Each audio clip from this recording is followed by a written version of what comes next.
What's good, everybody? Welcome to episode 5 of the Killstreaks and Kickoffs Podcast with myself, Sam, Rubix, whatever you want to call me. We are back with episode 5 here. We had a lot of stuff going on that we're going to be covering for sure. We had a lot of stuff in the college football world with the round 2 of the college football playoff, and then we also had some stuff in the NFL and the Call of Duty space, of course. But did want to say we are on Spotify. I know I mentioned it in the past, but just want to let everybody know if you prefer to listen to the podcast on Spotify instead of here on YouTube, you can look up Killstreaks and Kickoffs Podcast on Spotify, and it should show up. It'll also be linked in the description below alongside all of my other socials.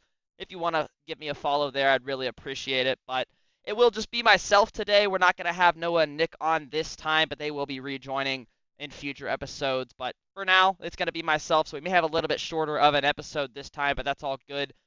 Just want to make sure that we hammer and cover everything that has happened. So without further ado, let's go on ahead and jump into that. Roll that intro.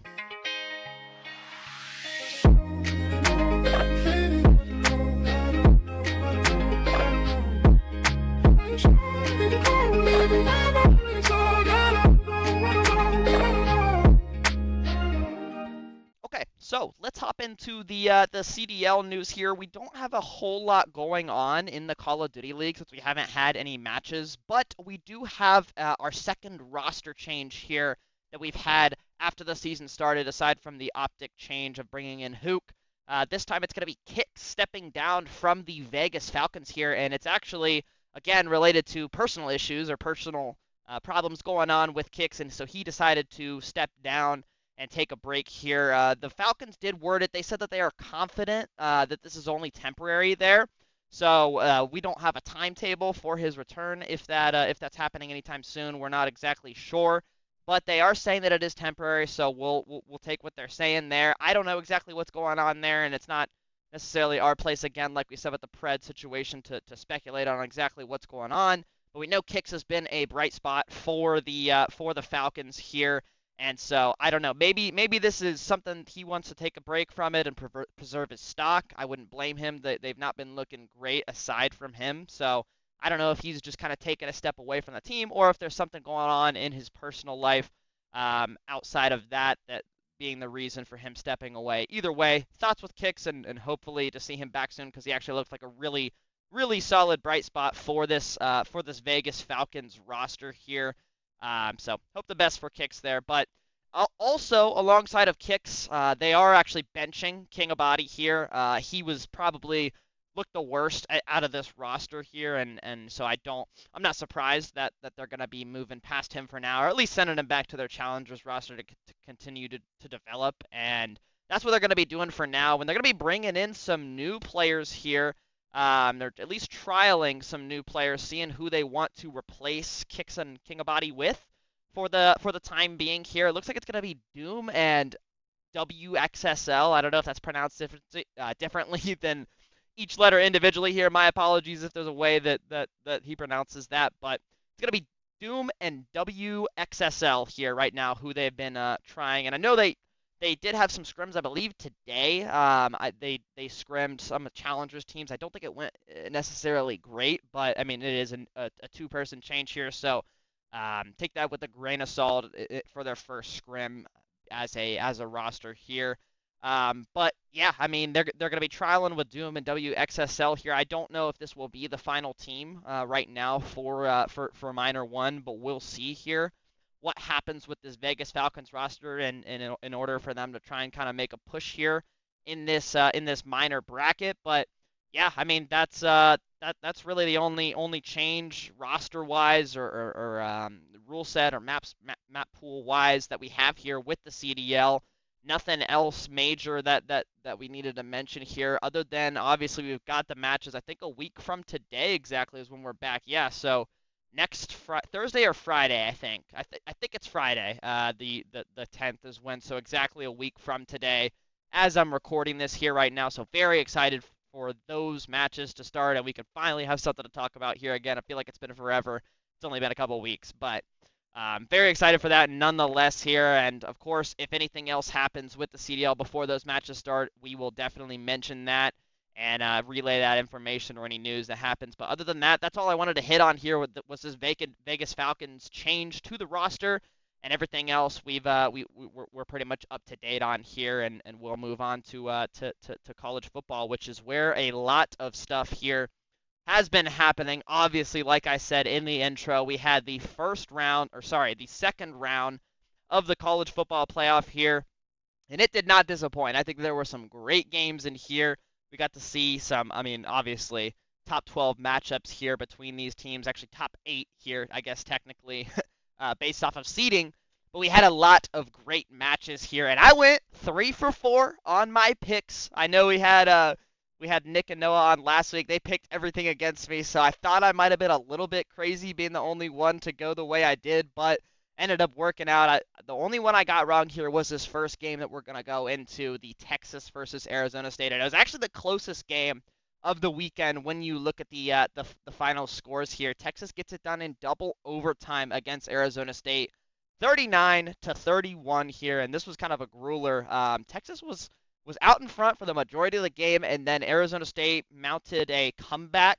I think it was mostly in the fourth quarter here. I mean, yeah, they put up, put up 16 points in the fourth quarter in this game to tie it up here. Texas had a chance to win the game in regulation with a field goal, but that field goal was not good, and so they went to overtime.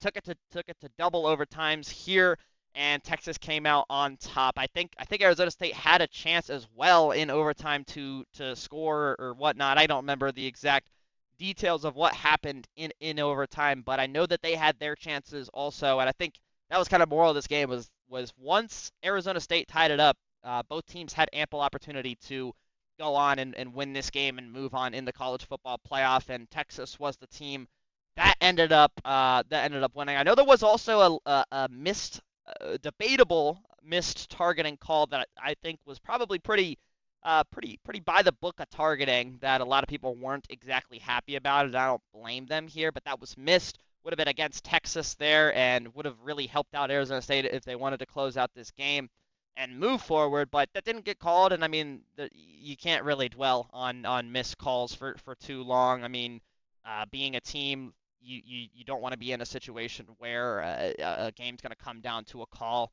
or not, a call or a no call. So, not going to dwell on that a whole lot there, but that did happen, and I guess kind of sucks for Arizona State, but it is what it is here.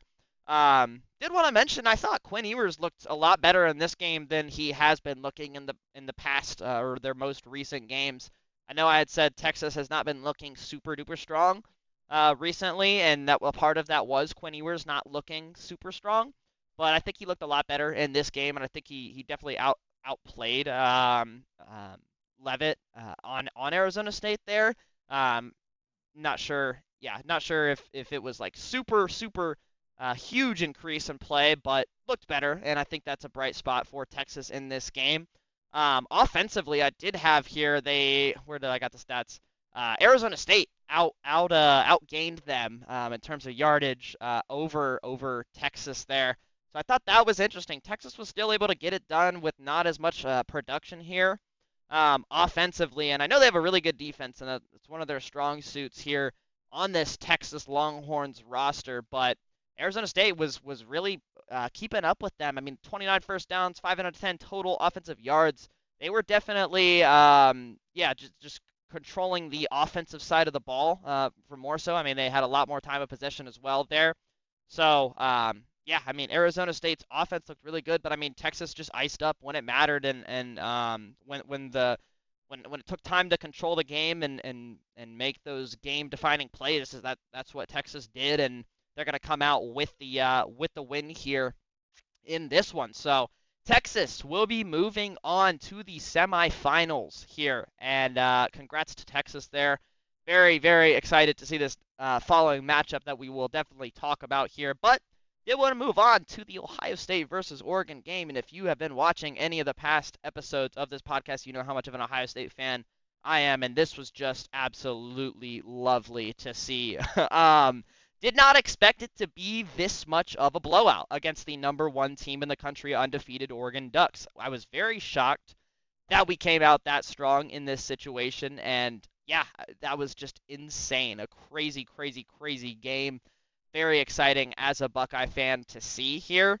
So, yeah, they looked really good. That was probably one of the best first halves of football we've seen all year. First halves I've seen Ohio State play in a long time, especially definitely all year here, because I mean they have throughout the course of the regular season they haven't looked great in the first half of games, but this game they came out firing. I mean they were up 34 to nothing at one point. Did give up a touchdown there at the end of the first half, but they were up late in the first half, up 34 to nothing in this game. So I mean, they came out with a game plan, and we thought OSU looked good last week. They looked even better somehow this week in this game against Oregon, arguably a better team than Tennessee in terms of competition wise. And yeah, I mean, they just looked insane. I mean, you had Jeremiah Smith was doing his thing. He is a prodigy. There's no other way to put it. Scores within the first minute of the game here and gets Ohio State up early, and then he follows it up with another touchdown later. We had the Ibuka pass over the middle. That was insane. Insane grab. They just came out game plan wise firing. They had an aggressive opening attack, which then opens up the run game for Judkins like chunk plays and Henderson home runs, and that's exactly what they need to do. This philosophy of offensive play style is what's going to win them the national championship if they can maintain that style of game plan. I mean, Oregon looked legitimately outclassed in this game, which was insane. Being the number one team in the country, they literally looked like they could not do a single thing. They weren't even making mistakes, to be honest. Like they just couldn't do anything. The defense could not stop this Ohio State offensive attack, and they could not get anything going, at least for this first half through the air, but through the whole game on the ground. I think they had negative 23 rush yards is what I have written down here, which, I mean, every single time Oregon tried to run the ball, they were just met by a defensive front.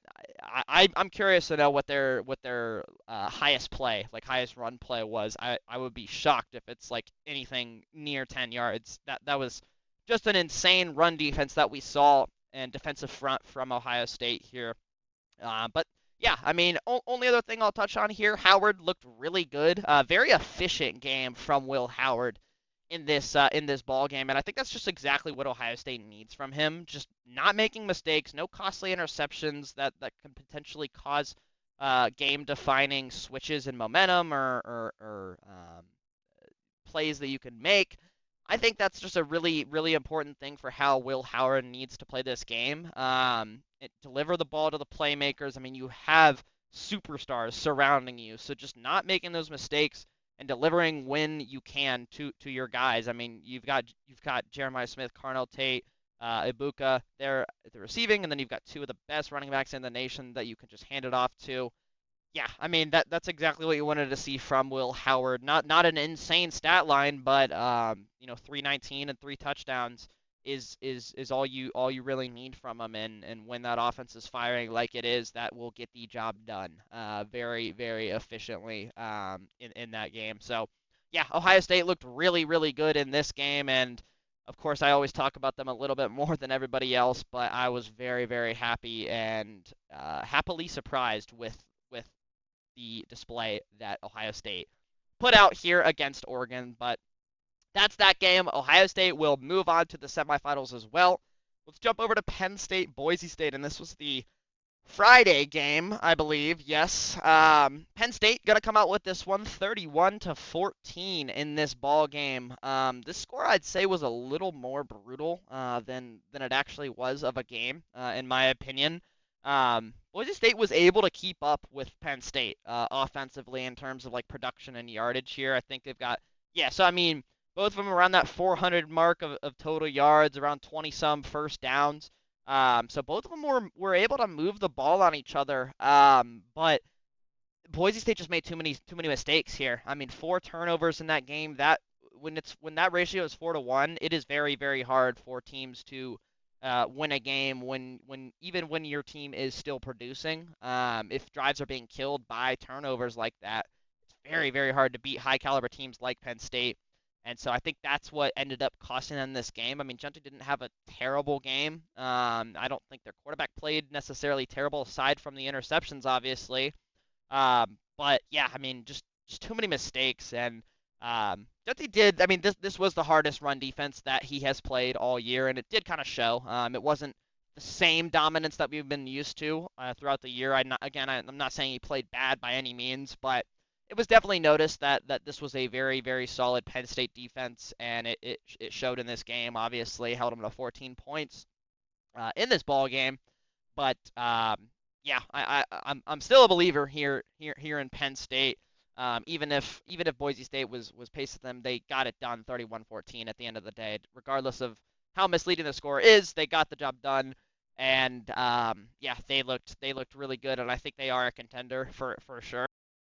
Sorry, my headset randomly dies if there's no sound going through it. It's annoying. But anyways, like I was saying, the Penn State Nittany Lions are a contender here in this college football playoff, being one of the Final Four teams, and I think they 100% could get it done depending on how they come out and play on any given day. So yeah, Penn State gets it done here against Boise State, and then the last game we had here, and that was yesterday, pushed back to Thursday here. One of the reasons this episode's cutting out a little bit later than normal, but Notre Dame gets it done here against Georgia. I mean, wow. I did call this one as well. I think Notre Dame is on a run right now. This is their 12th win in a row here, and still another two-score win for them. They haven't won by less than 2 scores since like September 28th, something like that. Like I was saying last week. So, yeah, they looked really, really good. I think in terms of controlling this game, they were pretty much ahead for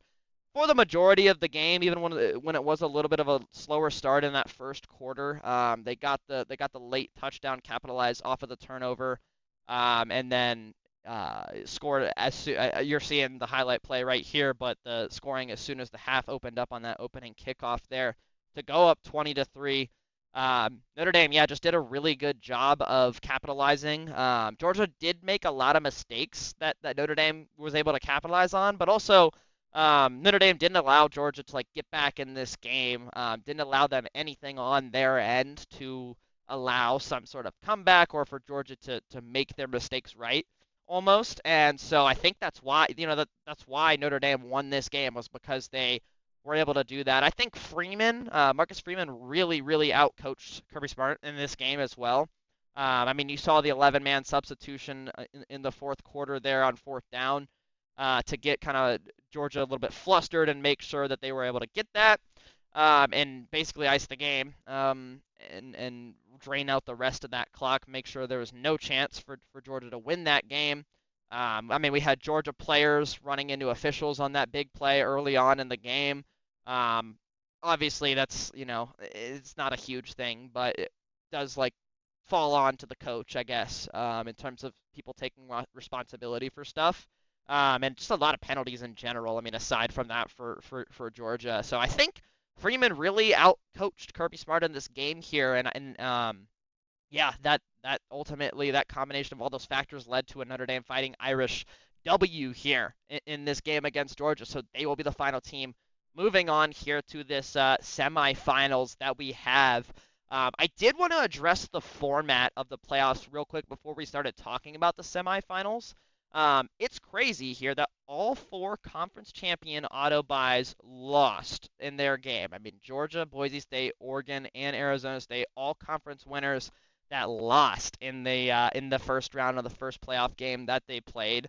I don't think this is because they had like a break and got cold or something. I don't like that argument. I don't really want to hear that. You always want to take a bye. Like, it's a guaranteed win. You don't have to play another team and risk potentially ending your season. So I think you should always want the bye, and I think that's ideal here. I think it's just more so the fact that some of these teams that didn't get buys were objectively better than some of the teams that did get buys. So I do still believe that conference championship winners should get an auto bid into the playoffs. I just think maybe it gets adjusted in future years to maybe an auto bid and not an auto buy. I could see that happening, and I think that would help if the committee just seeded based off of like, yeah, we have our top 12 here that we're working with. Okay, let's rank this top 12 here that we have in front of us and see like what we actually think here in terms of who we think are the best teams, and seed those accordingly. It's just how March Madness does it. I mean, they have selection Sundays where each team is assigned the seeds in the 4 different areas of that bracket, and so I think that's probably what would potentially fix this. That as well as adjusting like what seed plays who. It ended up kind of working out that way anyways, just the way it was, but um, adjusting reseeding at the end of each round and having highest seed playing the lowest seed. Obviously, this was crazy. Like the fact that the number 1 seed gets taken down in this round, like there's nothing, like they got knocked off legitimately, and so I mean there's not much you can do about that.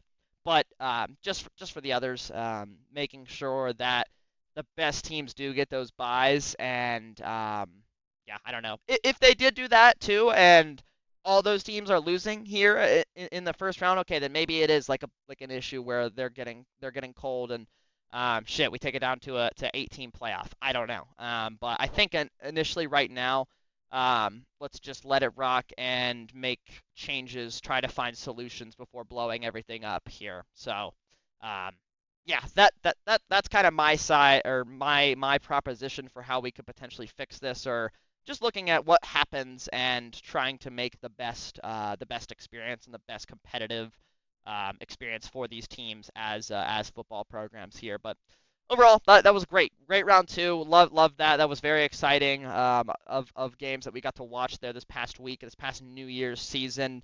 But did want to move in here to the predictions for these upcoming games here.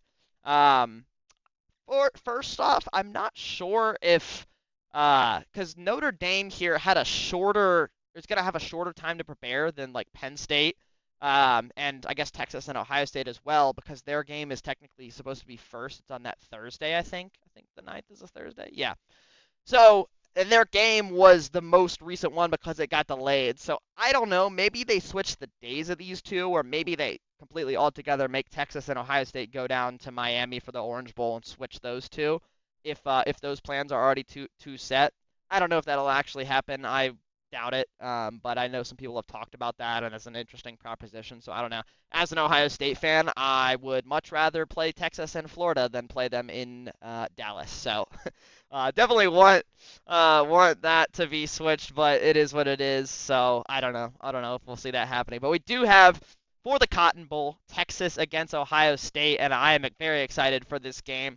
I am going to pick Ohio State. I'm going with my Buckeyes. I don't think that's a surprise now, and I think I've earned the right to be a little bit biased because this team is just on fire here, and I don't think it's going to stop here if I was predicting against Texas here. I think we can say that after just seeing the way they played here in these past 2 games. It seems that Michigan has somehow ignited something we did not know existed in this Ohio State team. And I think they're the best team in the nation now. I think I said it before, maybe last week. I might have mentioned it a little bit, but I thought that this game, like the winner of this game, was going to win the national championship. So I'm going to kind of stick with that, and I think Ohio State is in that mode of let's go win a national championship. And yeah, it really comes down to all the things that I was mentioning that they did in that Oregon game. I mean, if they continue that level of play, the aggressive passing attack, running when the passing opportunity doesn't necessarily present itself, and taking what you can get on the run game, but that passing attack opening that game up, minimizing mistakes, minimizing turnovers here, and I mean, just if they can get Jeremiah Smith the ball, like the ceiling is the roof, in the wise words of Michael Jordan. So. Yeah, I mean, and also I'm not, I haven't been super high on Texas. I know that they got here through through the first 2 rounds. I get it. I'm just still not super high on Texas as a team. As of late, I know you guys have heard me say that, but I don't know. That's another factor going into it. They've had a relatively easy route through the bracket. I think the only easier one might be Penn State. If you had to look at it, I don't know. Yeah, but it's been a relatively easy one, and they haven't been like blowing them all out in these 2 games. They've been relatively close games. So I don't know. That's nitpicky, but I'm just not super high on Texas in general in this game. I mean, their defense is strong, but I don't think they've seen an offense like this Ohio State offense has been playing the past 2 games, and yeah, I think it's just going to be too much for them, and Ohio State will have their way. So I'm going to go Ohio State in that game, pretty handedly. The spread's at -6 right now. I think it was at 5.5 last night, but I guess it's at 6 according to ESPN here. But yeah, and then that's my prediction for the Texas Ohio State game. I'm very excited for that. That'll be on Friday as of right now at 7:30 for the Cotton Bowl. And then we've got the Orange Bowl here, Penn State versus Notre Dame. And this game, I am not as sure as I was or as I am for the Texas Ohio State game. I really think either of these teams could win this game on any given day. I'm confident in both of them, and they're two bad teams and they're playing against each other. It's not what it is at all for this. I think they're two really good teams, and I really think that either of them could win in this ball game. I'm confident in both of them. I just think that Notre Dame is on such a run. That's what I've been basing a lot of my predictions. I've been right so far with them getting to this point. So I'm gonna stick with it. I think their run. I mean, like I said, they got 12 in a row. Haven't lost or haven't won by less than 2 scores in months. So I'm going to go Notre Dame in this game, mainly because I think Penn State's game plan is like, it's almost like a manageable play style that you can manage and control.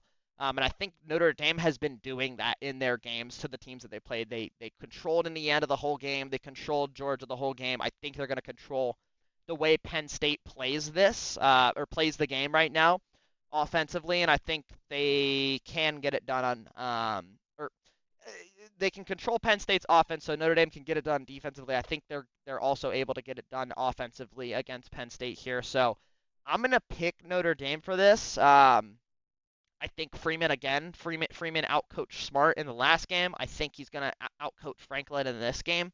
Um, and yeah, I think that all of that is just gonna lead to a Notre Dame win here. So overall, this would lead to an Ohio State versus Notre Dame national championship, and that would be a classic if you ask me. Just the way Notre Dame's playing right now, as an Ohio State fan, they may be the team that I'm most afraid of here, remaining out of these 4. So yeah, I'll be very interested to see if that is the actual matchup and how that plays out for sure. So I think that would be in a classic for sure. But I'm very excited for these 2 games first before we get there. So we'll see what happens. And I did also want to say I've just been enjoying the hell out of these games. A lot of people complain, argue about like college football and the format around this time of year and all that stuff. And I know I was even critiquing like the format of the seating a little bit just a little bit ago, and I stand by what I said, but I think there's also sometimes we do need to just kind of sit back and appreciate the fact that we are witnessing a historic change here in college football formatting that will make this sport better year after year as we make adjustments and fine tune it. And to just have patience with it. I mean, it's the first 12-team playoff ever, and I think it is a great thing, and I think it will be here to stay in some form or another. It's way better than having I mean, shit, up until what, the 2000s, we voted on, the media voted on the national champion, and then it went to 2. 2 teams got a chance, and then it's been 4, the most recent years here. And I think this is better than all of those, in my opinion. And so, I mean, we're getting the privilege of 11. I think we have 11 total games. Like, we've got 8 here, or 4 here, 4 here, these 2. Yeah, so 11 total games between guaranteed top 12 matchups in the country here in a month span. So, like, watching that nonstop, you can't complain about the privilege that we have here to be able to watch these games. And yeah, sometimes we just need to kind of take a step back, relax, stop complaining about who got in and who didn't get in and who should have been in and all that stuff, and just kind of smell the roses. I mean, no pun intended with the Rose Bowl happening on New Year's, but just smell the roses and appreciate what we have here. So that's my piece on the college football playoff. I've been really enjoying it and really excited for these next upcoming matchups here. In about a week from today, we've got one in 6 days and one in exactly a week from today. So very excited to see how that plays out, and that's pretty much everything I wanted to touch on here with the college football playoff. But yeah, let's move on here to our last segment with the NFL. Let's get a switch to the division standings. We'll get a little check-in with how everybody's looking and what's going on here in these divisions. Obviously, for changes and whatnot, not going to touch on divisions if nothing's happening here, like the AFC East. Absolutely nothing happening. Bills have already won that, so not going to touch there. We've got the AFC North, though. The North is very interesting here because the Ravens do lead by a game on the Steelers. But if the Steelers and Ravens have the same record after this week, the Steelers, I believe, are going to get the nod in terms of conference record, I think it would go down to, which the Steelers would have because they are 1-1 in their head-to-head matchups here. So I think the Steelers would go back up there to that number one spot in the AFC North. But the Ravens play the Browns, so I wouldn't expect the Ravens to lose that game. And the Steelers play the Bengals, and the Bengals are a little bit hotter right now, and objectively a better team than the Cleveland Browns. So I would be surprised if the Ravens somehow lost and the Steelers won and this switched, but it could happen. So yeah, I mean, and then we have the Bengals too. I mean, they could somehow get into the playoffs too with a miracle wild card berth. We'll go over all of the stuff that needs to happen for each of the remaining teams that aren't yet clinched to make the playoffs, but the Bengals are one of those teams. But yeah, that's the North, and then the South again. Nothing. We've got the Texans clinched here at 9-7. This division's not that great, but that is what it is. And then we've got the AFC West here. Not a whole lot. The Chargers did clinch a playoff berth officially this week, so they'll be in here. And then what else we got? Oh, Broncos win and you're in basically. And again, we'll talk about the scenarios here of making the playoffs. But if they win, they're in pretty much. So that's where we're at with the AFC, and then let's move on to the NFC here. We've got the Eagles in the NFC East here. They do finally clinch the division. It was just until this week that they had officially done that. So they clinched the division, and they will be the champions of the NFC East. And then the Commanders also clinched playoffs this week with a win over the Falcons. So the Commanders are in the playoffs in the wild card spot. So that's all with the East, and then we got the North. This is so interesting. It's still up in the air here of exactly what's going to happen between these two teams, and it's crazy because they literally play each other Sunday night this week on, what is this, going to be the 5th. So they play each other in a couple days here. Sunday night for the division championship. Both teams are 14-2. You can't draw it up any better than that. I mean, this is crazy. Very hype game. You can't ask for more of a high-stakes situation. Basically, they're playing for the number one seed in the NFC, and so whoever wins that will be crowned the king of the NFC North. But that's pretty much everything there with the North. We've got the South here. Once again, the Buccaneers are on top of this division, like I think we were all saying they would be at the end of last episode. So. They pull ahead of the Atlanta Falcons here. The Bucs have the Saints this week, and the Falcons play the Panthers, so you would expect both of those teams to win both of those games. Nobody knows. It's the NFC South, so whatever happens could happen. But basically, the scenarios are: if the Bucs win, they are in. If the Falcons win and the Bucs lose, the Falcons get in because the Falcons have the tiebreaker over the Buccaneers here. If both lose, both get in. Or sorry, if both lose, the Bucs still get in, and if both win, the Bucs still get in. So, yeah, I would say probably the Buccaneers have this one pretty much locked up unless they really screw up their situation here. And then last up, we've got the NFC West here. The Rams finally clinched that division. So. I think we predicted that as well. I think they're the best looking team in this NFC West division here, and so they go on ahead and do that this week. So they will be the playoff seed from the NFC West here. And then let's look at how these playoffs actually are looking here going into the final week of the season. AFC-wise, I think we've got this top 6 pretty much locked in here. Obviously, the Ravens and Steelers could switch places between like 3 and 5. Or 3 and 6. Like there could be some moving around between that top 6, but those top 6s are set there. And then we do have some scenarios here of teams that could still get in to watch, and when you're watching the games this week to pay attention to and see what happens is we got the Broncos, Dolphins, and Bengals that could all still get in at that 7 spot depending on what happens here.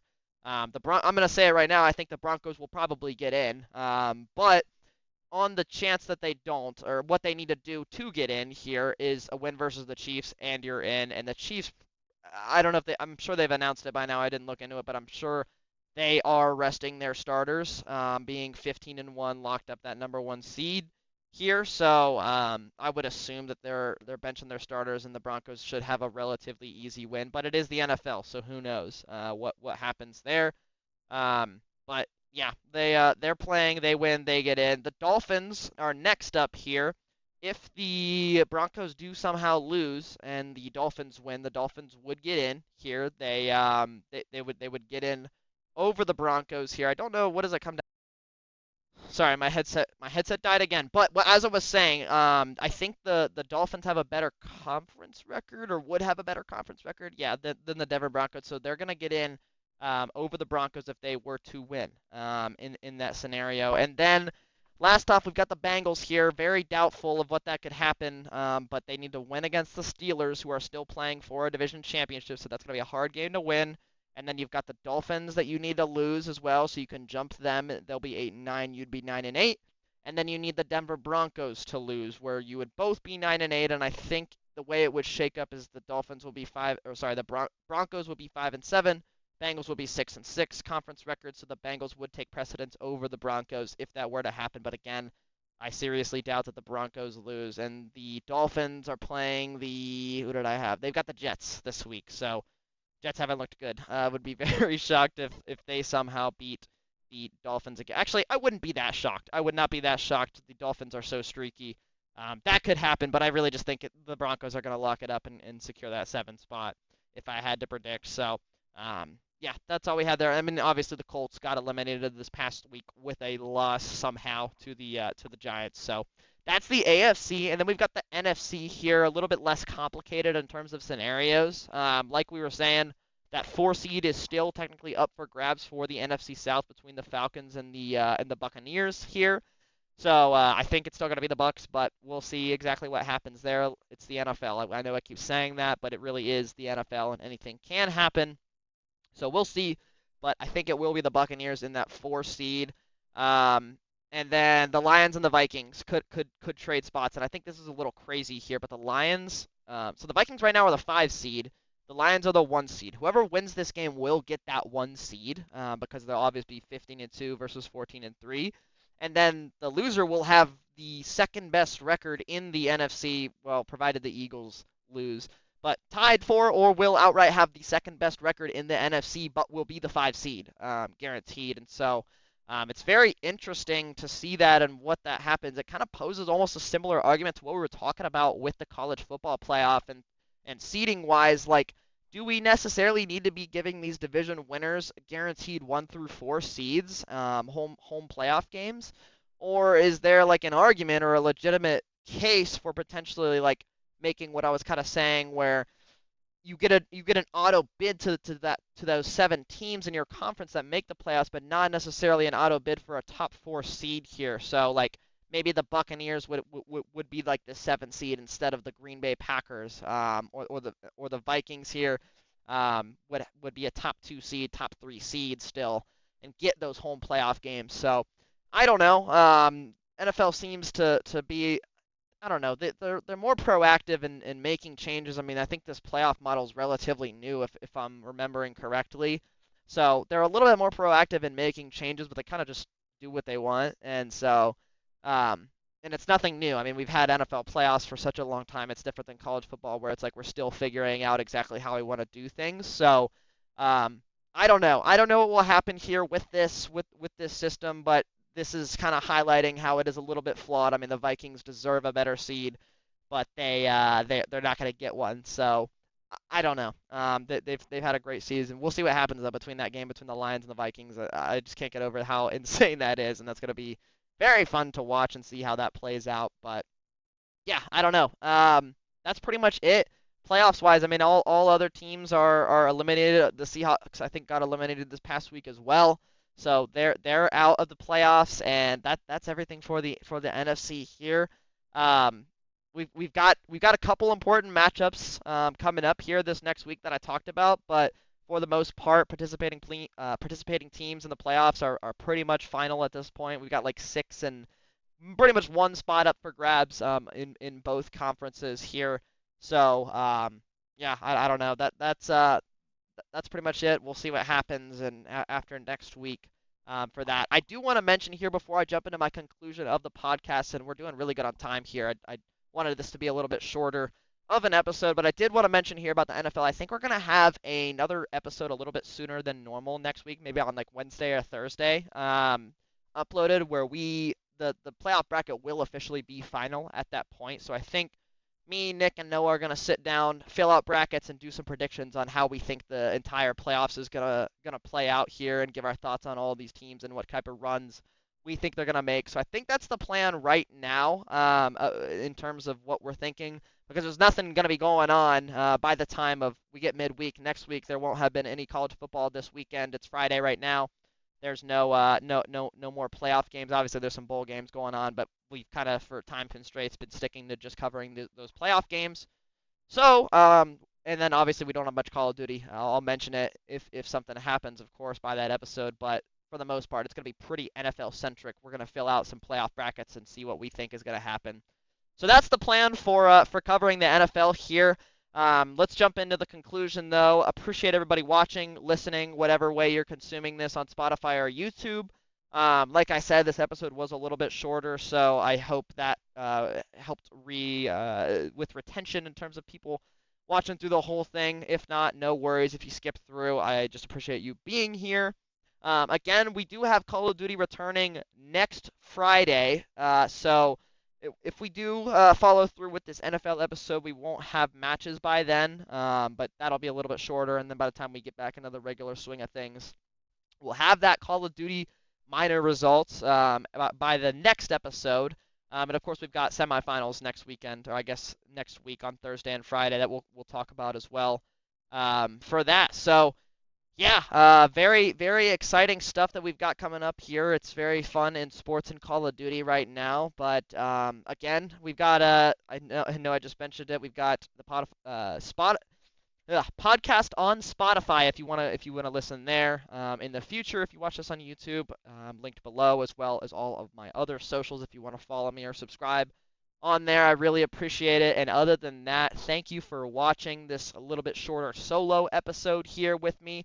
And I will hopefully be talking to you guys around next week, midweek to later week, with some NFL news, and we could talk NFL playoffs a little bit more in terms of what we think is going to be happening here. So take care, everybody. Enjoy the weekend, and yeah, I will see you guys when I see you. Peace out.